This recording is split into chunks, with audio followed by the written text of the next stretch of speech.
Hey, Future Guitar Master, I am outside right now showing you my pedal board. I just got back from a rehearsal, and I wanted to answer some questions that I've been asked a lot, especially over the last few days. How do I get the sound that I get?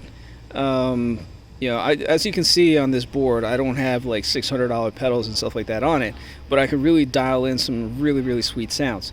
And also, it's how do you put the board together? I mean, I'm not going to, take it apart and that kind of thing, but I'm gonna share a little bit of my thought process with you right now, and how I craft the sounds that I get, in the general sense. I'm not going to get too specific, otherwise this video will be crazy long. So the first thing I do is I think about the order of the effects. Now, trust me when I give you the summary here.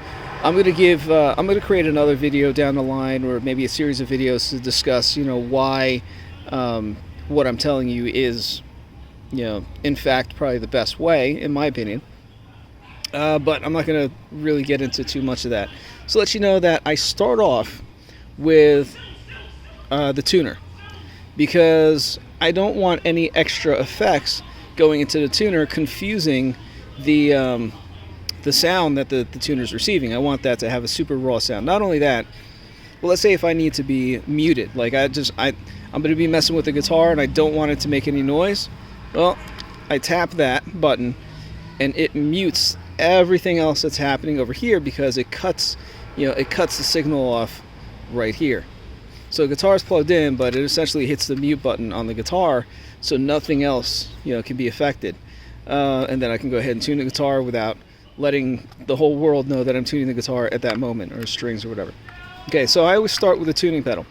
Then I'm going into compression because, well, I'm not going to say because. I'm going into compression because, because that's kind of shaping the raw sound of it. Some people place compression after distortion. I tried that. I didn't like it because it couldn't really do its job.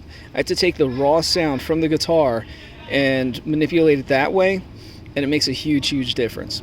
So from there, once I've dialed in the sound that I like with the compression, so attack and sustain and all that kind of stuff, I'm moving into the volume pedal, because I like the sound. Now I want to boost it up or lower it down.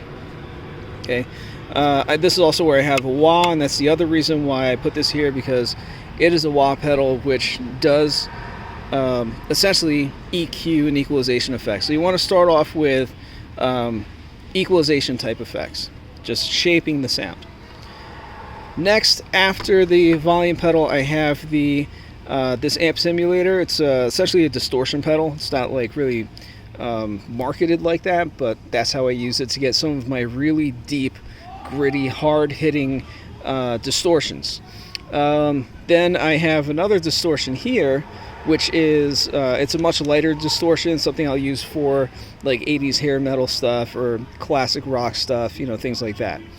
Then after that, I have time-based modulation type sound. So I have a chorus over here, we have a delay, and that's, by the way, this now hooks over to go into the noise suppressor, because by the time all this happens, there's usually a little bit of a hum or a buzz. There's a lot of electromagnetic interference. So this is basically that ugly, that little sound killer. So right there, so keep the dial pretty high, because I'm usually working at some pretty good volumes. Next, I have the organ pedal. I've been playing around with different positions and places to go with this. I like having it here. I don't really have a scientific reason as to why I have that there in the chain, but that's where it is. I think it sounds pretty good. And then I have a reverb pedal. Reverb pedal all the way at the end. Now, what's nice is when you have your delay and your reverb towards the end, you get nice, clean, clear reverbs and clear delays, like you really hear it. If you have, say, a delay early in the chain and then you have all these other effects, that delay is going to get really muddy. The reverb is going to get kind of out of control. So EQ and initial sound shaping, distortions, then modulations, and time-based effects like delay and reverb. And this, I don't really mention this as a pedal because technically it's not. There's no stomp box or anything on here. This is an actual amplifier that plugs directly into the speaker cabinet. So if you ever get something like that, you ever get an amplifier pedal, never ever plug it in directly into another amplifier. You will destroy the other amp and possibly both amplifiers.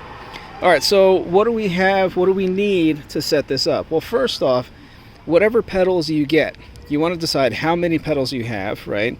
Let's say you purchase 4 guitar pedals.